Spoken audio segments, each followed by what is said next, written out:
O Senhor esteja convosco. Proclamação do Evangelho de Jesus Cristo segundo Marcos. Jesus estava passando por uns campos de trigo em dia de sábado. Seus discípulos começaram a arrancar espigas enquanto caminhavam. Então os fariseus disseram a Jesus: Olha, porque eles fazem em dia de sábado o que não é permitido. Jesus lhes disse: Por acaso nunca lestes o que Davi e seus companheiros fizeram quando passaram necessidade e tiveram fome? Como ele entrou na casa de Deus no tempo em que Abiatar era sumo sacerdote, comeu os pães oferecidos a Deus e os deu também a seus companheiros. No entanto, só aos sacerdotes é permitido comer esses pães. E acrescentou: o sábado não foi feito para o homem. Portanto, o Filho do Homem é Senhor também do sábado.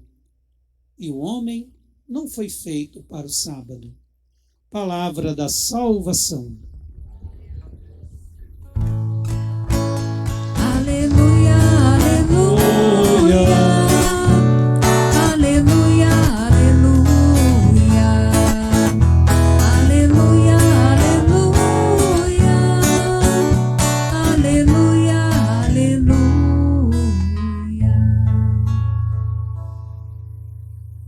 A esperança renova a nossa fé. Vamos dizer, a esperança. Irmãos e irmãs, hoje é o 7º dia da novena tão querida, que é rezada aqui na nossa matriz toda terça-feira. Novena direcionada a Maria Santíssima, que é a Imaculada Conceição. E aqui atende no dia de hoje também com este título memorável, Senhora do Perpétuo Socorro. Nunca o mundo esteve tão necessitado de socorro. Socorro científico das vacinas, socorro espiritual da fé, socorro do amor, socorro da caridade, socorro da graça divina também, do próprio Deus. E quando então a gente vem aqui buscar essa força por meio de Maria, é porque ela tem essa graça especial de estar mais perto de Deus do que nós. Com certeza, através dela, nós obteremos a graça de que precisamos, porque nós somos necessitados. O ser humano, ele nasceu carente. Nós somos seres de carência, em todo sentido. Carências humanas, sociais, espirituais, familiares, carência de amizade, carência de saúde. Então, todos nós precisamos deste socorro de Deus. É muito bom a gente recorrer à mãe, porque a mãe é com certeza o lugar mais apropriado para você buscar alento, buscar força no seu dia a dia. Chega um momento que parece que as forças acabaram, e você então grita mãe, quer dizer, essa mãe é Maria, é a mãe de Deus, é a nossa mãe. Nós que somos pecadores, hoje é o título com que ela é invocada na novena, realmente nós somos pecadores. Por que nós somos pecadores? Porque nós somos marcados pela fragilidade, não somente física, mas também a fragilidade da desobediência, quando não obedecemos a Deus. A fragilidade do pecado está em desobedecer a Deus, não querer viver o seu amor, não palmilhar na sua vontade, não querer ouvir-lhe a voz, seus mandamentos, não querer seguir o que ele quer de nós. Então, aí está o grande pecado da humanidade, a presunção. Quando a pessoa, por exemplo, ela quer viver soberbamente, ela acha que não precisa reparar-se e viver o amor de Deus. É a bonita leitura que a gente está meditando nestes dias do livro dos Hebreus. É uma carta muito bonita do Novo Testamento, que é uma verdadeira reflexão sobre o sacerdócio, sobre a importância de se consagrar, de se sacrificar a Deus, como os sacerdotes o fazem. O padre, no seu sacerdócio ministerial, pelo sacramento da ordem, e todo mundo também pelo sacramento do batismo, com o qual a gente é configurado a Jesus Cristo, para sermos membros da família divina, já aqui na terra. Membros também da família eclesial, na igreja. Membros da família comunitária. Então é muito bom a gente poder recorrer a essa palavra gratificante, palavra comprometedora também. O livro dos Hebreus hoje, no capítulo 6, fala que Deus não esquece a caridade e a bondade que nós fazemos. Quem observou a sua palavra, quem lhe ouviu a voz, será plenamente abençoado e recompensado. E o livro dos Hebreus apresenta, por exemplo, a figura de Abraão, um homem da fé, que deixou toda a sua comunidade original em Ur para seguir aquele caminho para a terra prometida, na qual ele iria colocar a sua família, na qual ele iria povoar a comunidade, iria restaurar, buscar os frutos da vida. Abraão representa toda pessoa que responde fielmente a Deus. É bonito a gente ser fiel a Deus. E Deus, então, é muito misericordioso com Abraão e lhe dá as bênçãos.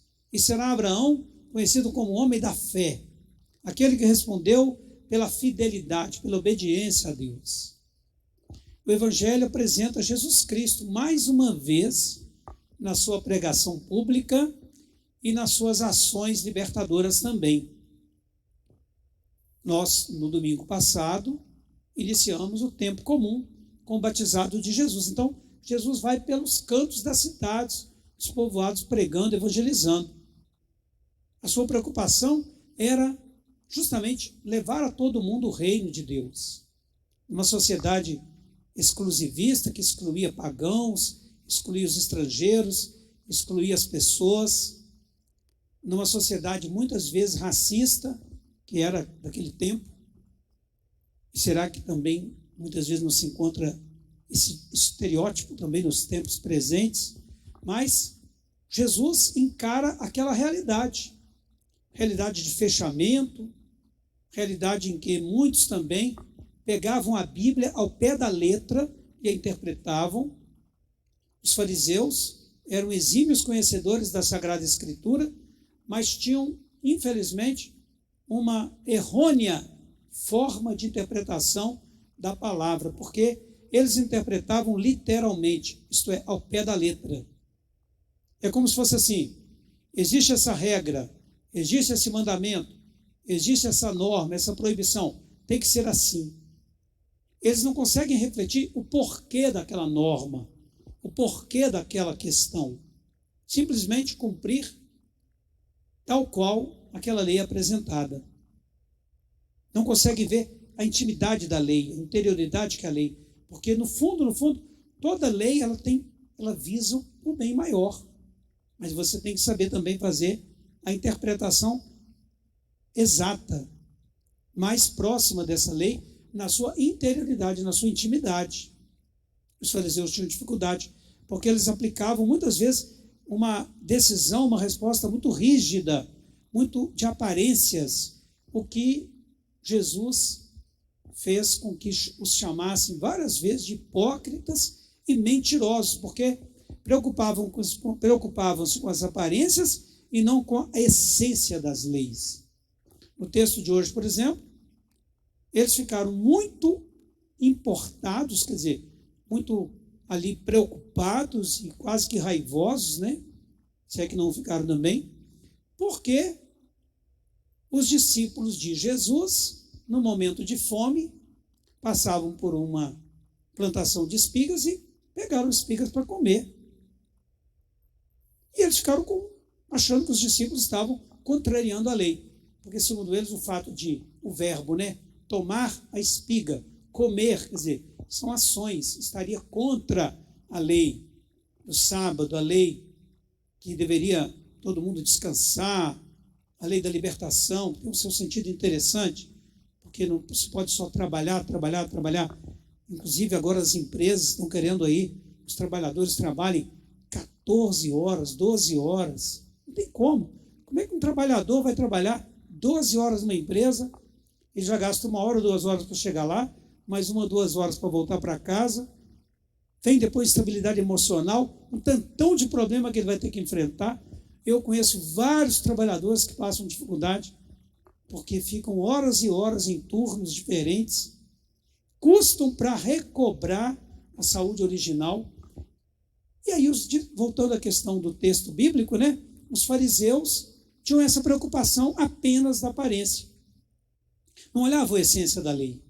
Jesus falou, não, a lei do sábado foi feita para o homem, e não o homem que foi feito para o sábado. E Jesus contou, então, um caso interessante, inclusive na Bíblia. Jesus cita a própria Bíblia, né, para eles. Lá no Antigo Testamento, um dia, Davi, o rei Davi, o grande líder do povo de Israel, um dia ele estava lá numa guerra e voltando com seus soldados, estavam com fome e passaram pelo templo. O que Davi fez? Entrou dentro do templo e tomou os pães consagrados, que somente os sacerdotes podiam, ali no caso, sacrificar ou consumir. O que Davi fez? Pegou os pães, comeu e ainda passou para os seus soldados também. E ninguém reclamou de nada, né? Então o que Jesus quis dizer? Que a lei existe para a vida e não para a morte.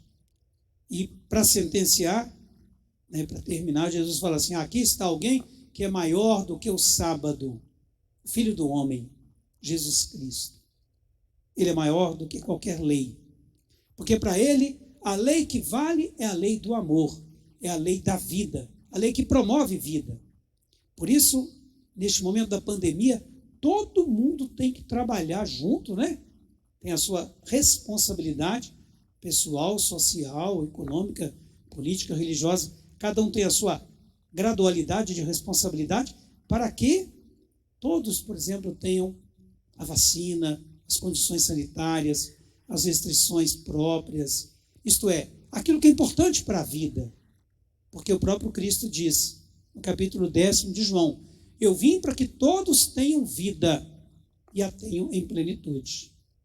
Assim, meus irmãos, então, neste dia da novena, que nós recorramos a Maria, a Senhora, Mãe dos pecadores. Nós somos pecadores, somos necessitados. Vamos rezar pelo mundo, rezar pela paz no mundo, rezar para que todos também louvem a Deus com a sua saúde, com a sua vida, superando as carências, as dificuldades e as fragilidades que se encontram com a graça de Deus, com a sua presença no meio de nós.